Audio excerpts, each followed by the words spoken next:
the fight's going to be boring as hell. Because any fight he's in is boring as hell. Shakur is a really good boxer. He's a good boxer, but it's nothing that stands out to me. It's just, okay, you know how to move, blah, blah, blah, but it's nothing like Tank or me or like somebody gotta stand out. Like yes, like you're not just fighting anybody. I see boxers all the time. I've been watching boxers my whole life. I know the ones that are different. He's not different. Shakur will do everything, you know, not even to get like an ounce of hitting. Like he's scared to really lock in and get in there. Devin's not. But Shakur, that guy will put anybody to sleep outside the ring, not inside the ring, because that's like he's the most boring fighter in the history of boxing. And they say whatever they want, they can hype him up and all that stuff, but I really feel bad for him because there's no way they could put him on pay-per-view. He can't sell a fight. Boxing pros are weighing in on Teofimo Lopez versus Shakur Stevenson, with many predicting Shakur will rely on movement and defense. Critics label his style as running and boring, while others argue it's high-level ring IQ. What about the criticism that Shakur gets? Like, people say that he's boring and all that. he's not entertaining. I mean, look, he's like an Andre Ward style. Andre Ward wasn't really that entertaining, but got the win. I mean, that's what boxing is all about. So I used to love watching Andre Ward fight because it was so punch perfect. I watched his footwork, how he moved to the right, to the left, and I trained with him as well, with Virgil, and I used to watch how he trained and how he fought, and I thought how he puts his hands out and uses it as a defense, and then pulls your hands down and catches you over the top, and them little things. So this is a fight that people, because you got two different styles. You've got an offensive, defensive in Lopez, and you've got a defensive.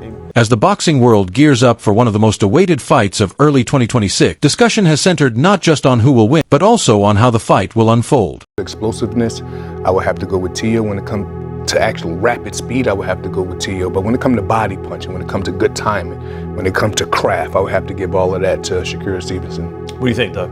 They're both boxers. I look at Stevenson as a versatile technician. I look at Teofimo. He's a boxer puncher, but his specialty is his counter punching. Listen, if Stevenson wants to be on his stick and move game, very difficult style matchup for Teofimo, and maybe not that entertaining to the fans. Because Stevenson's longer.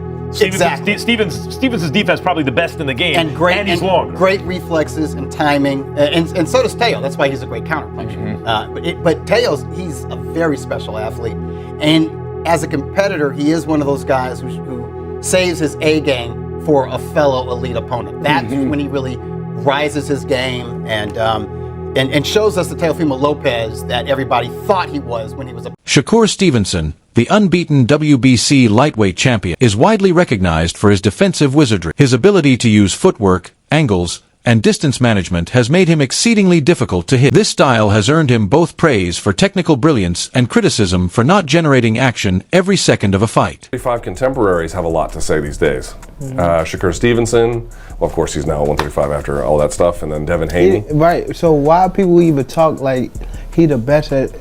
He didn't even fight at 135 yet. Right. He didn't even have power at 126, 30, or none of that. He is good. Okay. How can you, all that's just okay. How can you stop people that can actually hit? No matter all that boxing, you're going to get hit. Teofimo Lopez, on the other hand, is known for his athleticism, power, and aggression. As a former unified champion at lightweight, and now a defending WBO champion at super light, Lopez's game is built around taking the fight to opponents and landing decisive punches. We haven't seen him land 140. We have seen Teofimo do good at 140, so it's a tricky one. I think it's a 50-50 chess game inside that ring. If you had to give somebody 51, the other guy 49, like the smallest edge. You're going to put him in the spot. But only because I fought him before. I'll give him that 1% to Shakur because I've fought him. I've never stepped in the ring with Teofimo. I've seen him fight, and I've seen him personally spar, and I've seen him. He's an amazing fighter. But I will only give him that one to Shakur because I've stepped in the ring with him. Against someone like Stevenson, who relies heavily on movement, Lopez believes his approach of pressure and combinations can disrupt the southpaw's rhythm. You know, in boxing, so to speak, he's coming for my crown at the, you know, super lightweight division, and honestly, nevertheless, it's all about the fans. Who has a better resume between you two guys, do you think? Man, I'll tell you again, honestly, it doesn't matter until we hang up the gloves. I think that we still have such a long, depending how well we do with our health, we got a long career ahead of us, man. So this is just something for everybody for 2026. We started off with a bang, and we go from. Meanwhile, Tim Bradley emphasizes that Shakur can stay aggressive, using his jab and feints to throw Teo off balance and control the pace without needing to run or retreat. Yeah, it sounds crazy. Shakur can actually walk to Teo. Yeah, he can walk to Teo. Yeah, long as he walk behind with the jab, long as he walk behind with feints, because feints throw off Teo, jabs throw off Teo as well. He's a counterpuncher. Yeah, he's a counterpuncher. So if you can keep him off balance and keep him guessing, keeping that jab in his face, and you force him back, yeah, he moves his feet, but he makes a lot of mistakes. Gets himself out of position a lot of times. He's out of position a lot of the times, man. Brings those feet together at times. Oh, yeah. When he moves side to side, same thing. He responsibly defensively, nah. When he disengages, defense is whack. Trash. Yeah. When he resets, a lot of time he comes in the range, he's standing straight up. Come on, man. Shakur can take advantage of Teo not being that great on the inside. Not being that great. He points out that Teo often gets out of position and resets poorly, allowing Shakur to stand his ground, read punches, and use his boxing IQ instead of constantly moving around. Teo? Nah, he can stand right in front of Teo. He could. Yeah. And see all them shots coming. For sure. You already know the punch selection that he gonna use. Punch selection gonna be he gonna try to use his jab at a rapid pace. Of course. He gonna try to out jab Shakur. Of course. Flicking it out there, flicking his jab out there, man. Trying to get some sort of response. Or flicking it out there, trying to just close the gap on Shakur. And he gonna throw the right hand downstairs. Yeah. That's what he gonna do. He gonna be looking for that right hand, then he gonna try to sneak him up top. Yeah. It's plain and simple. Sneak him up top. That's it.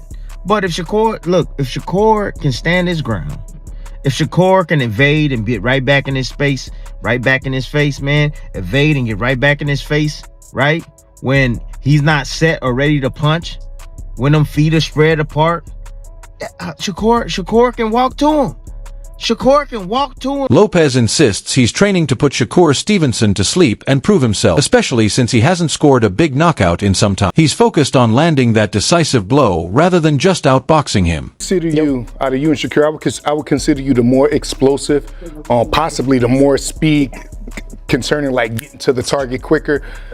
But I haven't seen you really get the type of knockouts that made the fans appeal to the whole package and the whole system of you. Are you training?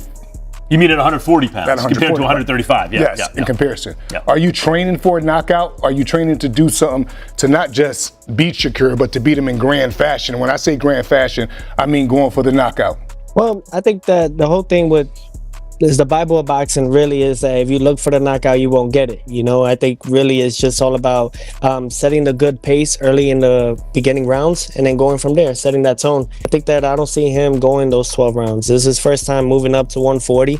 A lot of these guys can say a lot of things about me not knocking them out or whatnot, but they don't come and try to fight me after they feel this power. So it's for a reason. It carries. It does carry. I mean, I had a good showing with Arnold Barboza.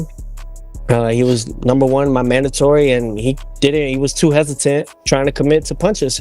So I think that it's just something that's going to be a rude awakening for Shakur. Hey, Doug, you hear that? He said the Bible of boxing. What else is called the Bible of boxing? Ring Magazine. And he's a two-division Ring Magazine champ. Great ambassador for those championship belts as well. Yep, absolutely.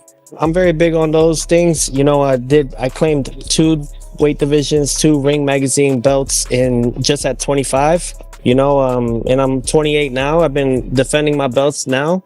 I feel great, you know, and then most importantly, you know, this will be my 4th title defense with the Ring and the WBO junior welterweight world division.